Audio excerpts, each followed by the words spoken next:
Iran Supreme Leader Ayatollah Mustafa Khamenei has determined, his office has determined, that the middle of August is their time for forcing a decision on the ground. Today is the end of July, the last day in July, 31, and a lot has happened since we saw you a couple of days ago. In fact, things change every hour by the hour. We are privileged to have an inside view. That is why we bring this to you, even though this is not a day when we are supposed to be speaking with you. We speak to you Monday, Tuesday, and Wednesday. But my dear friend and colleague, Pepe has kindly agreed to speak to me at a time when he is having dinner with his wife. And it is unfortunate that we disturb his dinner, but we do that because we want to bring you the latest information, the latest change, the latest twist. So we will be doing that. Before we proceed, I urge you to hit the subscribe button, hit the like button. This is what the algorithm wants to see. And if you would be kind enough to support us, go to the Substack, same name, Transition Protocol, become a paid member, and we will provide this briefing to you inside your mailbox every week. So, with that introduction, Pepe, please go ahead. Thank you. Thanks, Mr. Z. Thanks, everybody, our growing audience all over the world. I received a monster intel report literally 5 minutes ago. So, what we're going to do today is something that we already did earlier this week. I'm going to go through the intel report with you. I didn't even have time to read the whole thing. So, I'm going to be reading parts of it with you for the first time. And what Mr. Z said is absolutely true. We receive high quality, extra sensitive intel. It could be anytime, literally every day. Sometimes it could be 1 hour and then there's another hour, there's another phone call. This is how it works. So it has to be very, very clear to all of you that this is undiluted, high quality intel straight from the source. So it's up to us to analyze this intel, digest it, pass it to you, or in this case, like today, we go through it together. Because, of course, there are some points that are immensely sensitive. So please bear with us that this is rarely being done anywhere in any sort of media. And if you have your criticisms, of course, I love listening to constructive criticism, not name calling or a character assassination.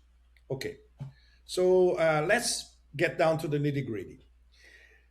Uh, the war moving towards a decisive phase. Well, this is I would say this is the understatement of the century. Yes, we are in a decisive phase, especially because we are, I would say, close to 2 weeks before a key red line. By mid August, according to the most authoritative reports, there will be a red light concerning the depletion of the American Strategic Petroleum Reserves. Everybody knows this by now, including, we expect, the President of the United States. So anything apocalyptic, absurd, foolish, surrealist, or all of the above could happen within the next 2 weeks. And this is where we are now. It's a very dangerous crossroads. And this is a crossroads that is becoming even more dangerous because even the deciding circles among this extremely mediocre American administration, perhaps some of these nodes are starting to understand that there are less than zero good options ahead. There is still one off ramp, which is not completely out of the picture, but it's shrinking not day by day, but hour by hour. And now it's practically, and this coming from the Iranian leadership, it's practically, I would say that this is practically settled.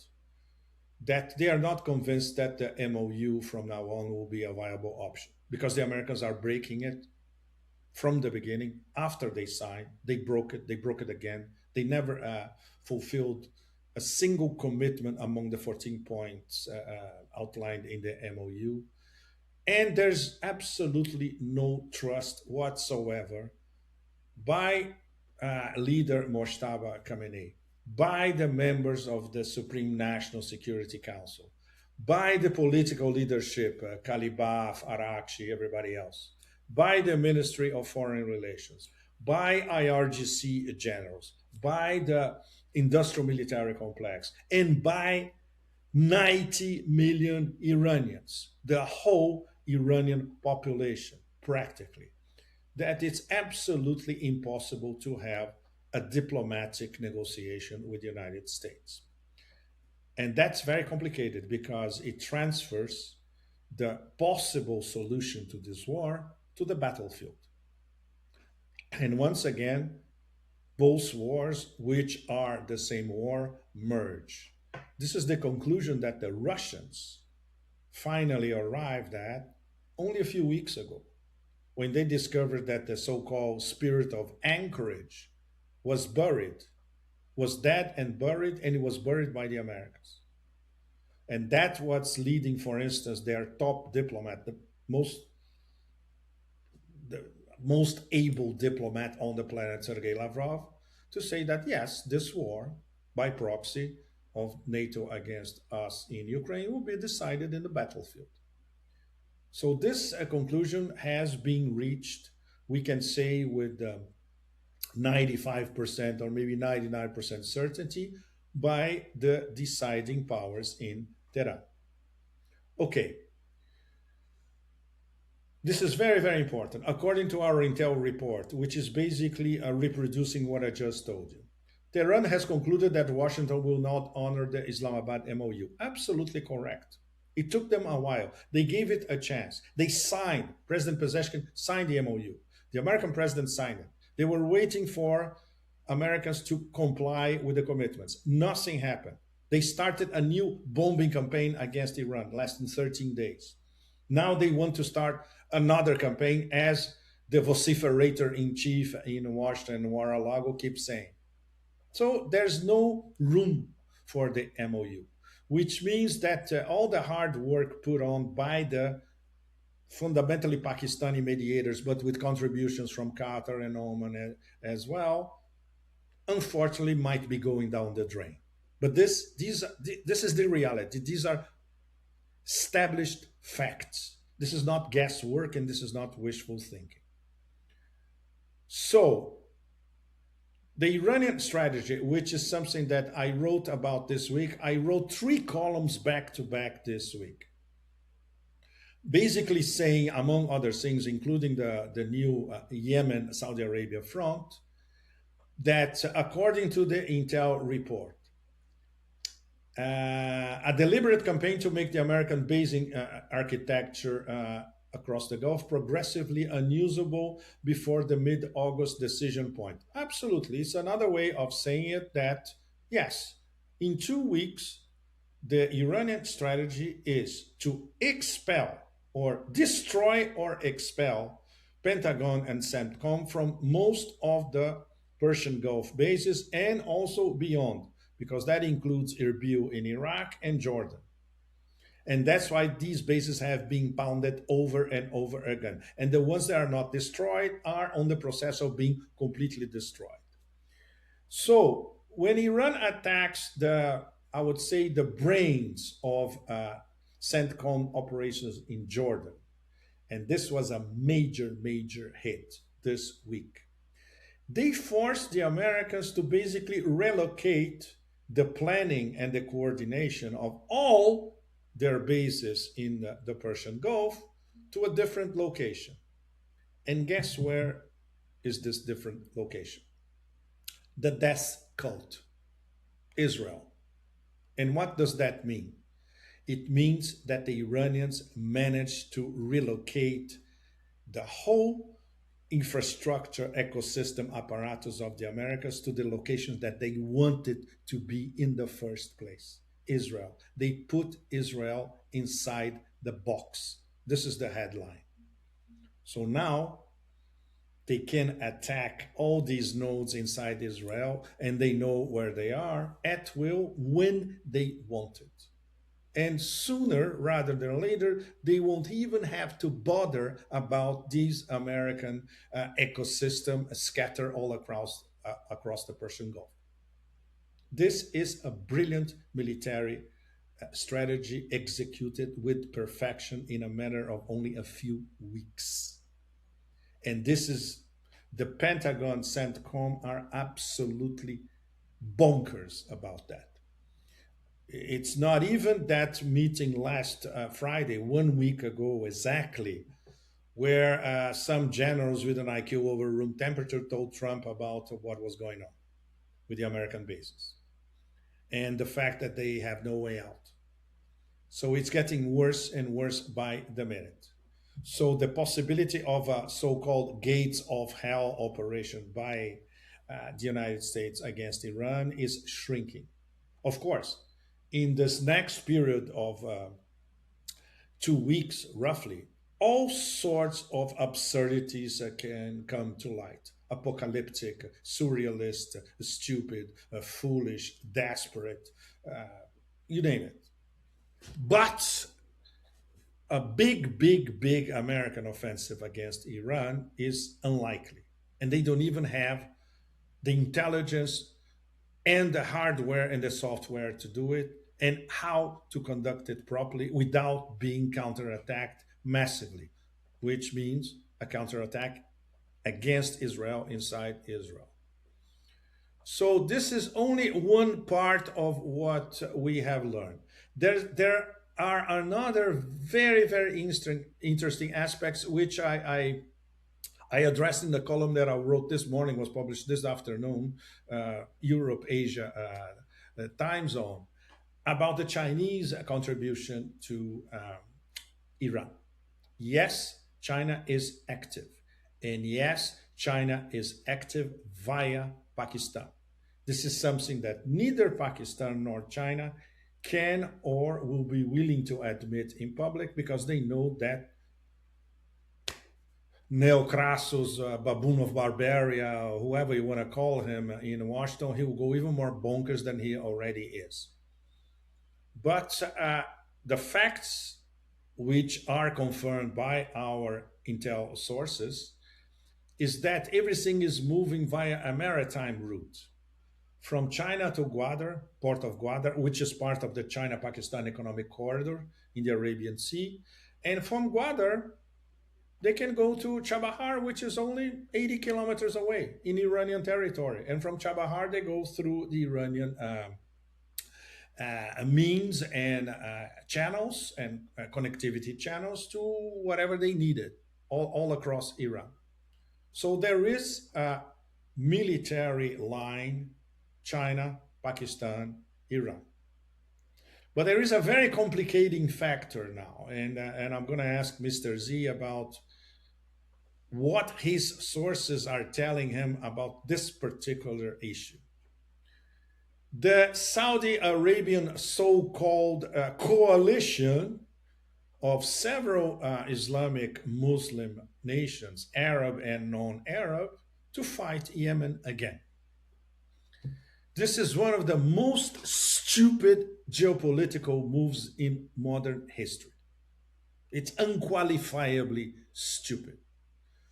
Saudi Arabia is at the same time antagonizing Yemen, Iran, and Iraq because the Saudis, side by side with the Americans, they attacked the People's Mobilization Units in Iraq. And Trump lied about saying that the Prime Minister of Iraq had authorized it. If he had authorized it, this new Iraqi Prime Minister, a billionaire go-go boy, wouldn't last 5 seconds. There would be instant regime change in Baghdad if that happened, authorizing an attack against his own nation, his own territory. So the Saudis have antagonized at the same time the whole axis of resistance, or practically everything in the axis of resistance. They drew Islamic and Arab and non-Arab nations through this crazy coalition, which is unenforceable because the Yemeni response is going to be devastating, and they already said it via leader Abdul Malik al-Houthi himself. Escalation will be met with escalation. And we know how capable of escalating the Yemenis are.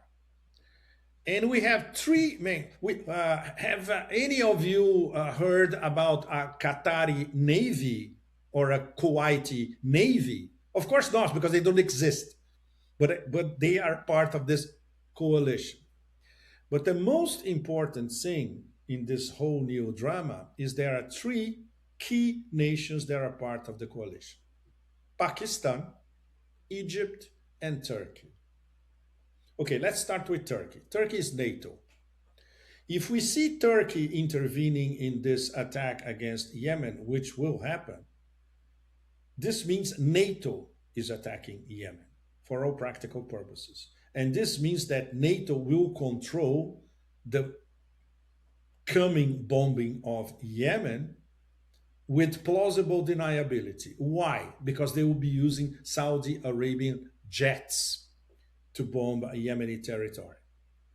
This is something to be, we have to pay extreme attention to how this blockade against the new blockade against Yemen will work. Egypt is a BRICS member. Iran is a BRICS member. Egypt will never attack a fellow BRICS member, unlike the Emirates, by the way. The Emirates are a full BRICS member and they attacked Iran. But Egypt is another story. They have been normalizing with Iran. They would never outright attack Iran as part of a coalition that they don't control. Which brings us to Pakistan, Mr. Z. And I could not imagine a more uncomfortable position for Pakistan at the moment.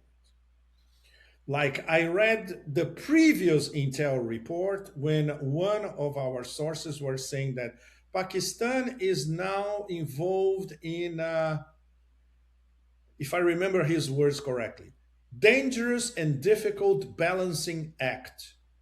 Well, that's a very sophisticated diplomatic way of putting it. We are screwed, which is what it is. How can Pakistan possibly engage as the key mediator between the United States and Iran, which implies that Iran trusts the Pakistani efforts, and at the same time be part of a coalition with the Saudis, which they have a military pact that has been upgraded only a few weeks ago to go against Yemen, which is a key ally of Iran. So the Iranians, of course, this is early days. This coalition was announced yesterday. So the Iranians, so far, they have been mum. They haven't said anything about it. They are waiting to see facts on the ground. But if they see that Pakistan is helping Saudi in this attack, in this coming attack against Yemen, all their efforts as mediators will collapse in one single move. So, okay, I'll make a break now because this is there's too much stuff still ahead. But I want to get Mr. Z's insights based on his sources about this dangerous and difficult Pakistani balancing act. Where do Well, what go do ahead. they expect to gain? Where do they expect this to go? Or have they told the Saudis that this, look, you are on your own. We're not part of your latest adventure? Mr. Z, please. Well, I can totally support, I will totally support every single thing that you just said. And this is substantially, in fact, entirely supported by the intelligence that I receive and by my relationship and contacts with people that I trust to give us the information that we bring to our audience. Uh, there are two positions that are existing in Pakistan right now.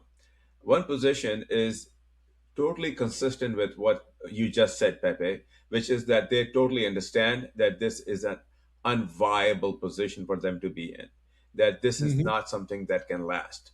The other one is supported by their consultations with China and also their consultations with Iran. We have not reported this yet because this is we are asked not to discuss it too much, and we are told that this is something very very sensitive because it will make them look like they are taking orders from both places. But in reality, they are taking orders from China, and they are consulting with Iran as well as to what it is that they can do. Pakistan, no government in Pakistan can survive a war of any kind or an attack of any kind with Iran. There are more than 40 million very, very strong Shiite people, 100% aligned with Iran, 100%. They are willing to die, they are willing to take up arms, they're willing to do anything. So no government in Pakistan will ever survive that. I mean, we have said this before in transition protocol. So what they are doing right now is they are walking an extraordinarily tight rope. They are tied to the Saudis for the money. I mean, let us just say that very clearly.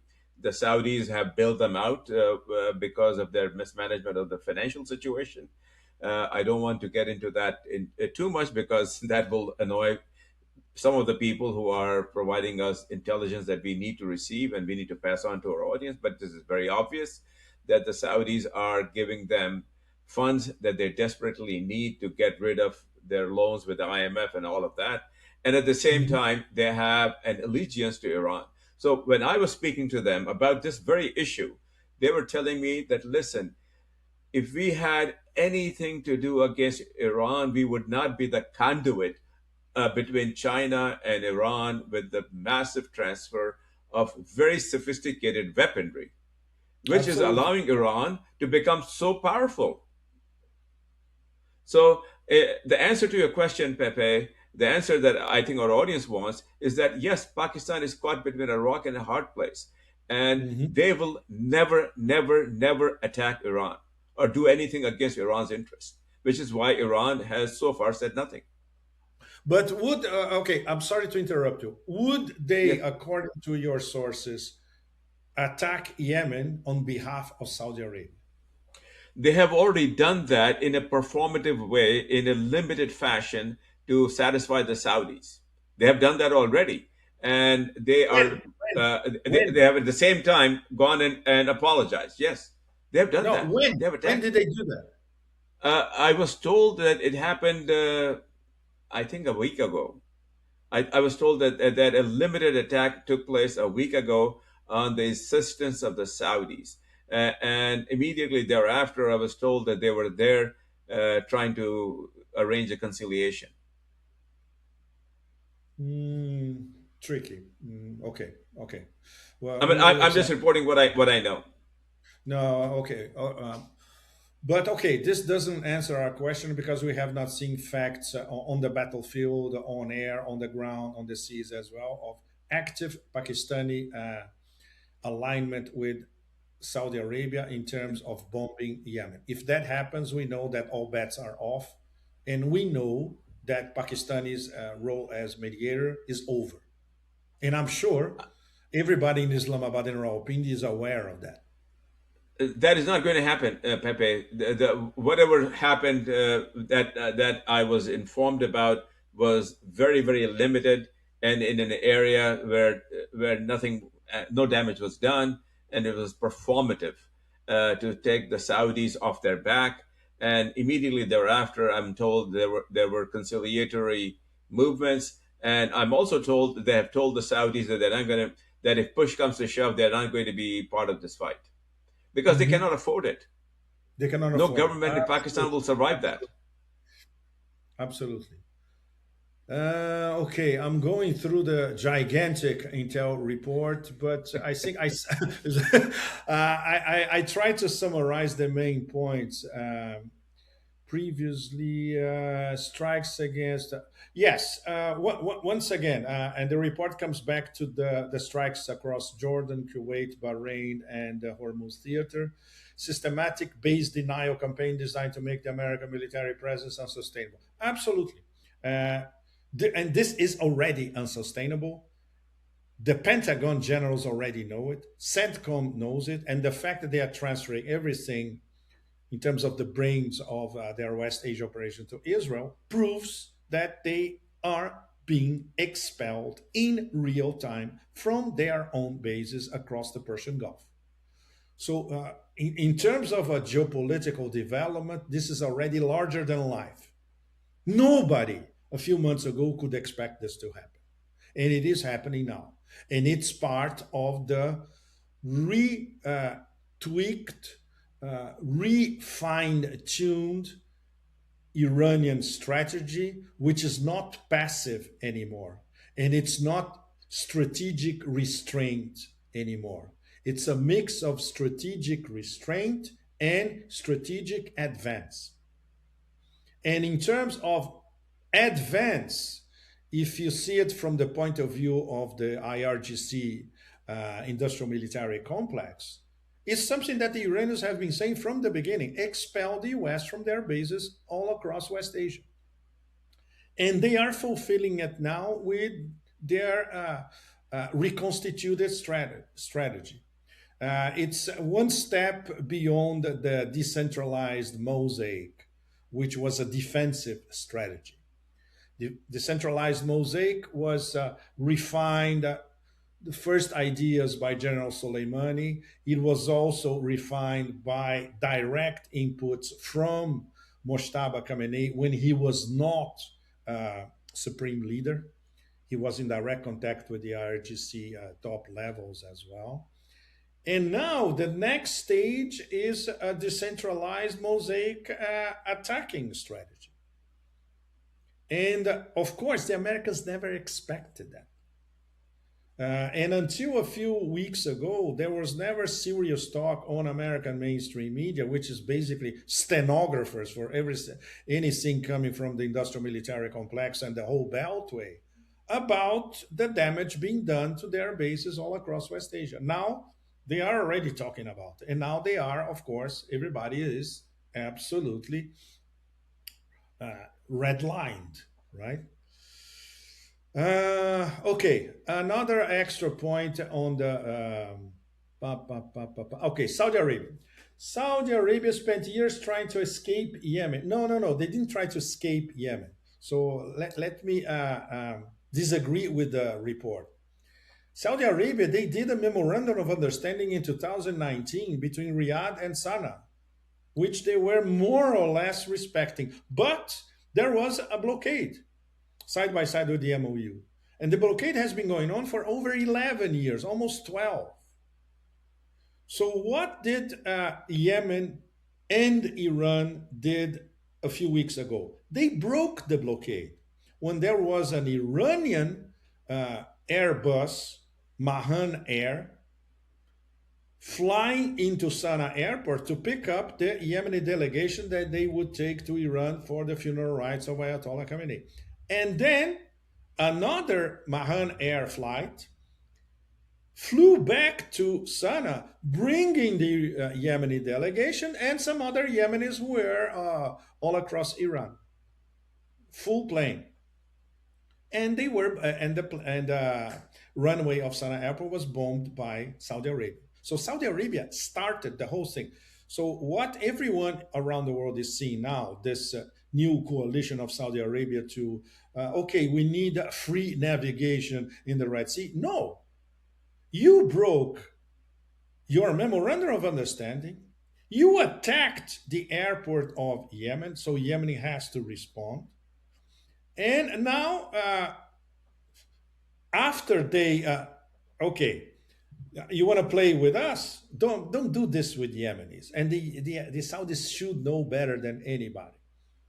They said, okay, so now you're going to be part of an American massive attack against all of us in the axis of resistance. Okay, we're going to blockade your ports.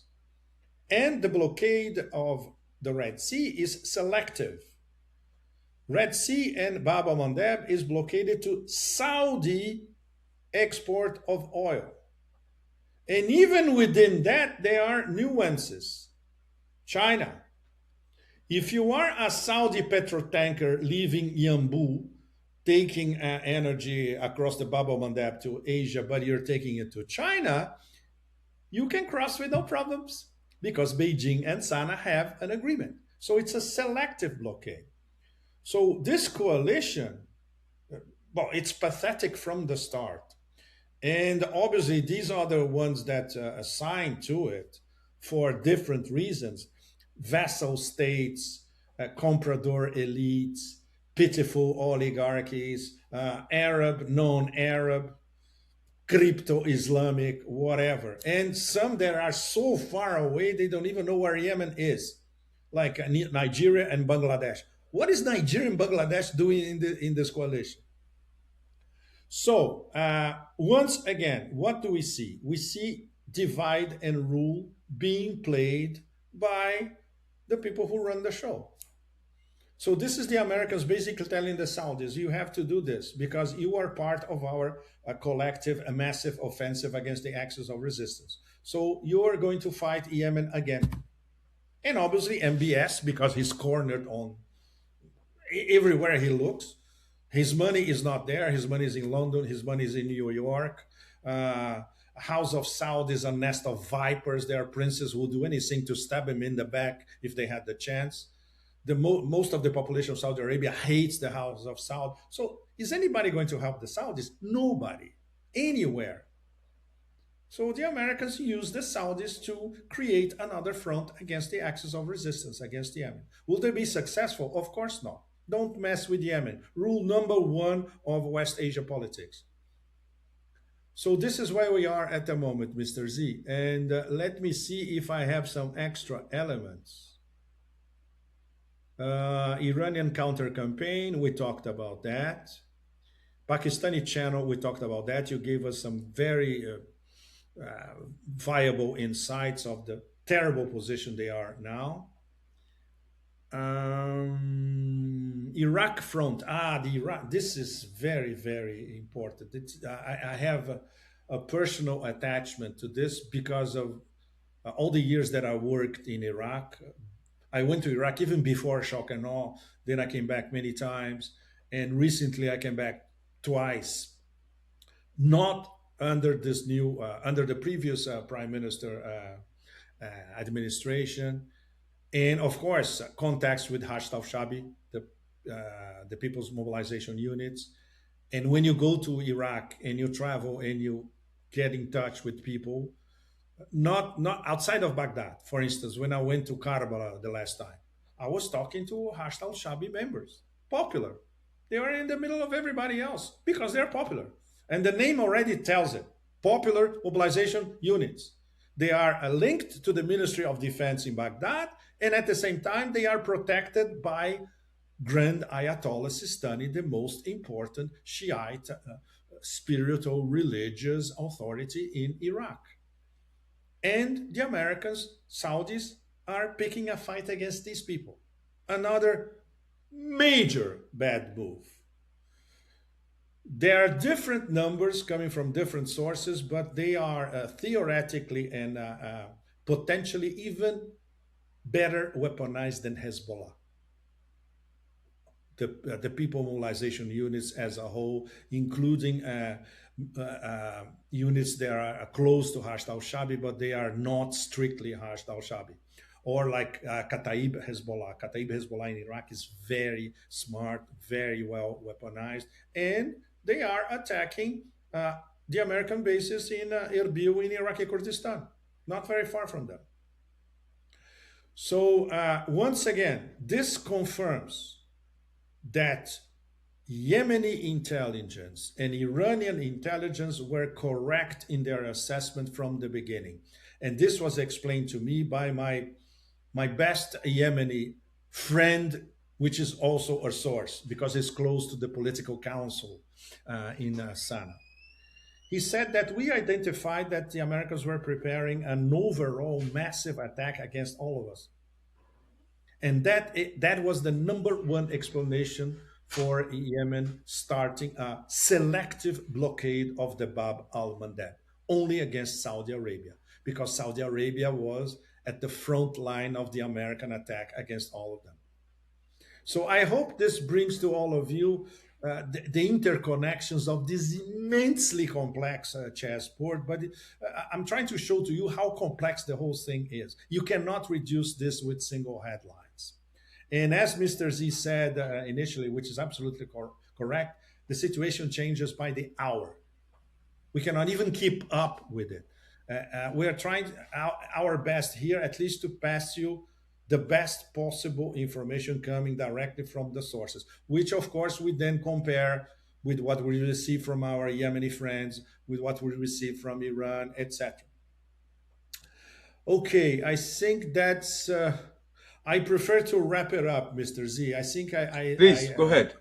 Go I ahead. went all over the key points, and there's no point in trying to repeat ourselves, right?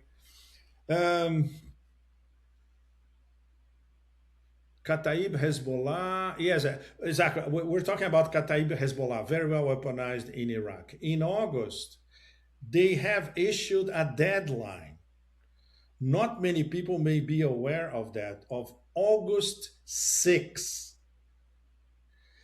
Kataib Hezbollah issued a deadline of August 6th directed at American assets operating against Iraq, but based in Saudi territory. This is very serious. So this means next week, if these American assets are still there, Kataib Hezbollah will attack them directly.